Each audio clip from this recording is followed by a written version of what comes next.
and welcome to today's session. Today we're going to be having a look at how you can use Canva to create some incredible learning walls and powerful presentations of work. Thank you so much for joining us today on our Microsoft Day of Learning, #MDL21. My name is Niall and I'm going to be helping you through today's session. I hope that you've enjoyed the rest of the sessions today. This is a part 2 on our Canva series, and we are linking everything into Microsoft today. Thank you so much for joining us. You will find us on Twitter, Facebook, Instagram, TikTok, LinkedIn, YouTube, absolutely everywhere. So please use the hashtag MDL21 and let us know what your favorite parts are and how you are getting on. Thank you again for joining us. My name is Niall, and I will see you in our session in just 2 seconds. I'll see you there. Hello and welcome to today's session on Canva. So before we begin, I thought it was really important to point out some great facts and tips for you here. So if you use your teacher login, your teacher account, you can actually get Canva 100% for free. Okay, this is a fantastic tool that you can use with your students. You can use it for your school's design and use it with other teachers. Absolutely, go to canva.com/education for more information on how to sign up and get your free account. Okay, so let's log in now. So I'm just going to hit login, and I'm going to go create a design on the top right hand corner. I'm then going to hit poster, and we'll adjust the dimensions in just a second. So the first thing I'm going to do is I'm going to retitle this design. So I'm going to call it working wall. Okay, using one hand because the microphone's over the other side of the keyboard. So here's my working wall poster.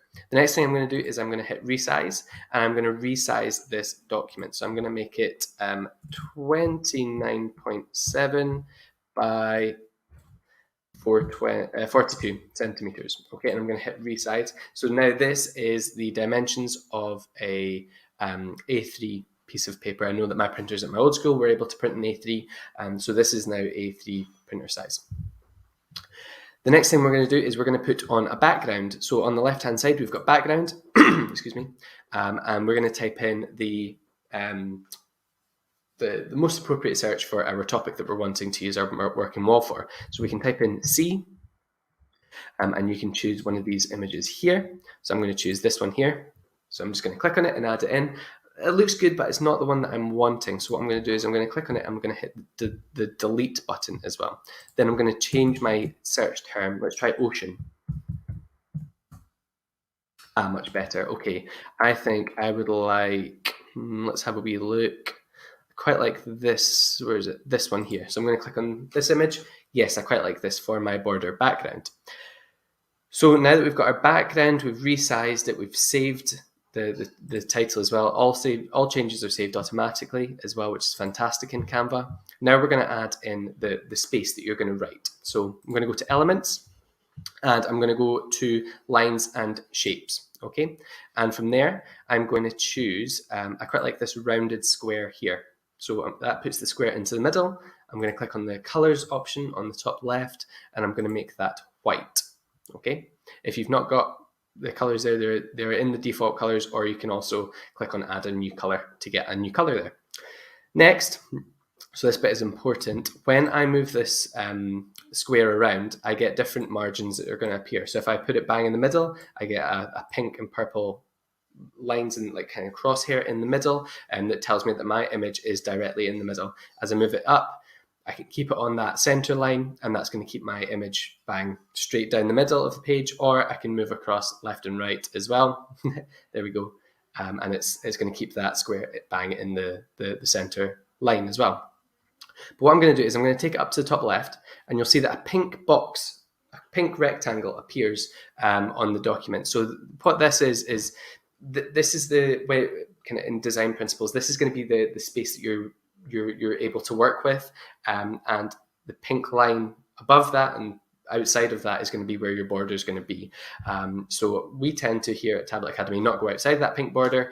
Sometimes when you're using certain social media, it kind of crops the image a little bit and zooms in a little bit, so you know that your content is going to be easily viewable if you keep it within those margins. So we are now going to just stretch this line out a little bit until we get to the pink line on the right hand side, and again down at the bottom. And now we know that we have an evenly distributed border around the outside.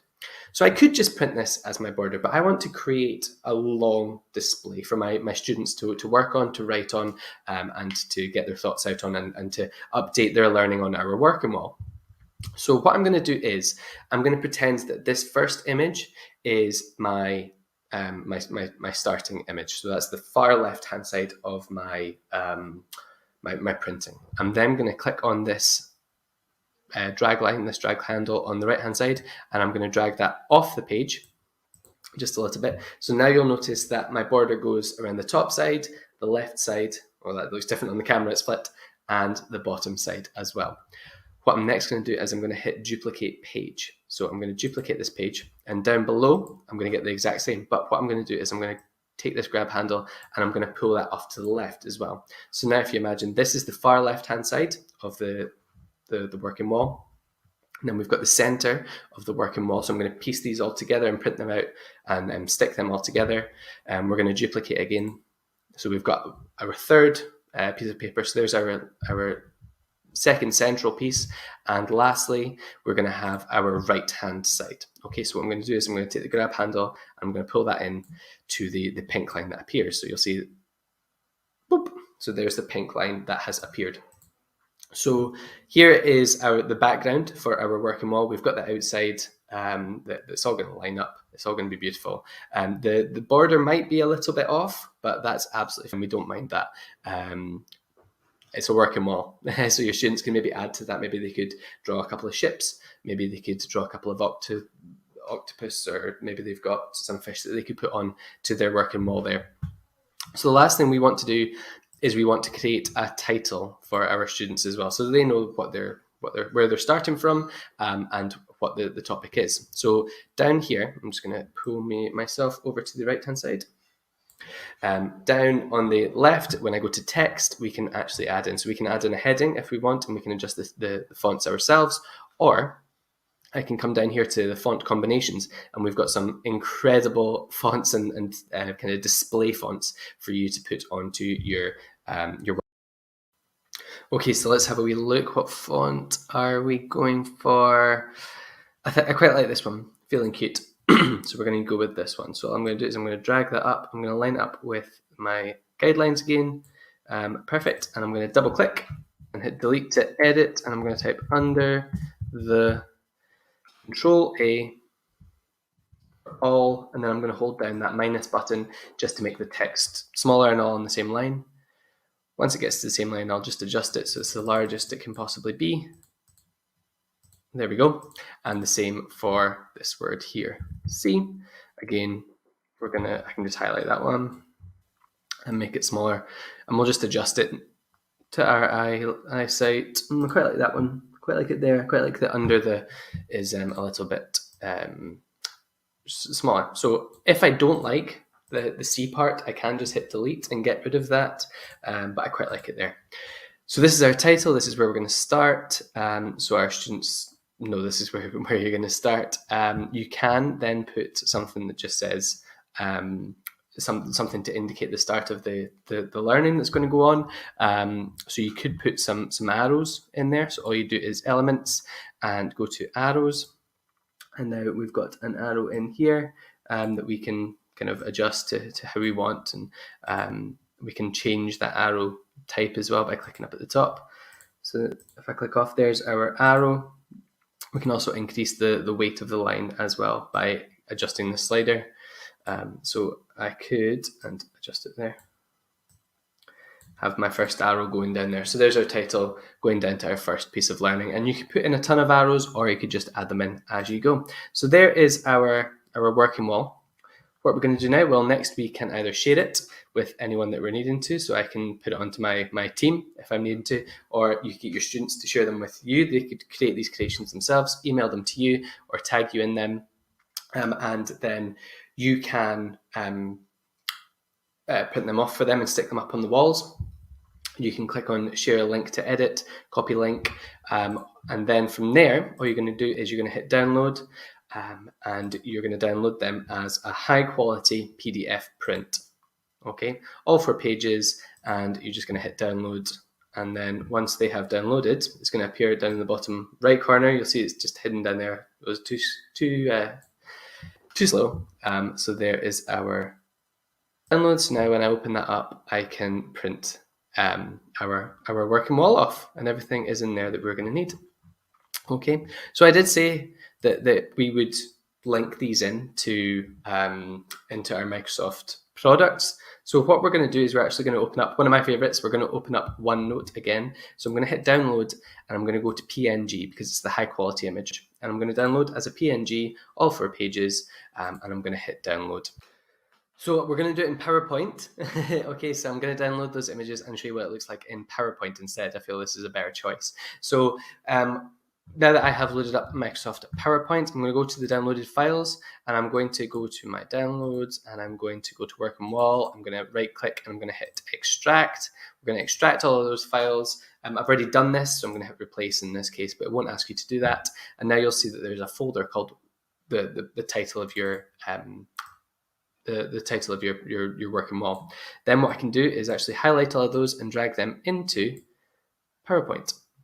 Now we'll get our design ideas popping up, but we're going to make them a bit smaller, and we're going to readjust them all to see what it looks like. Just going to make them a bit smaller. And now we're going to have a little play around and see if we can line them all up. So just take me 2 seconds. So you see you get the guidelines there. All you then have to do is just make it the same size. The guidelines all work. Up to the top, follow the guidelines. And lastly, this side. So this might be a great task for your students who are all creating these and wanting to collaborate and share them all. Now we have an example of what our working wall is going to look like as a total image. So we could now go to File. We could go to Save As, and we're going to save it. Export. Export, and we're going to save it as a PNG. Okay, so there's our finished image. Hit save. Just onto my downloads. We're going to call it Niall's working wall.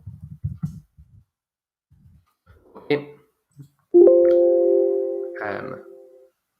All slides? There's only one slide. Okay, perfect. Excuse me.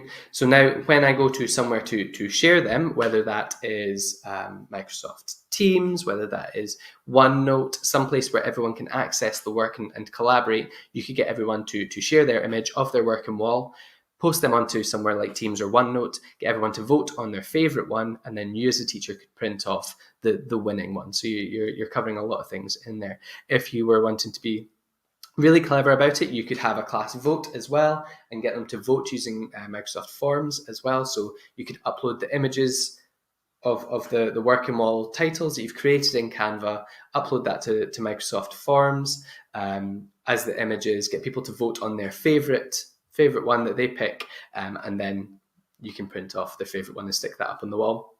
Equally, get them to edit their own one and print that off, and you can stick that on the wall as well. Another option would be to get them to create a digital and a virtual working wall. So here we've got under the sea, we've got our design that we've created. You could get them to add in their own facts and text as they go along. If they do it in something like OneNote or PowerPoint, then you'll be able to access that as well and see what they're doing. I quite like the idea of doing it in OneNote. And they can add in the text and the arrows and create all those amazing visuals of all the facts that they learn as they go through their learning journey. So yeah, hopefully that's a ton of ideas for you there. I will see you on the big screen in 2 seconds. Amazing work, everyone. Well done. Thank you so much for joining us today. My name is Niall, and I am so happy to have taken you through the hashtag MDL21 Microsoft Day of Learning. I hope that you have enjoyed our second Canva session today on how to create a working wall, essentially, and add those backgrounds in to those incredible pieces of work that I know that your students are going to take part in. Thank you again for joining us. We really do hope that you've enjoyed today's session and all of the other sessions that have been going on. You will find us on Twitter, Facebook, Instagram, TikTok, YouTube, LinkedIn. There's another one in there somewhere, I can't remember. So please do like all the the sessions that you have enjoyed. Share any with others that you'd like to. Tweet us and comment your favourite parts and something that you'll be taking forward with you. If we've had any good ideas that you would like to share with others, we would really appreciate that.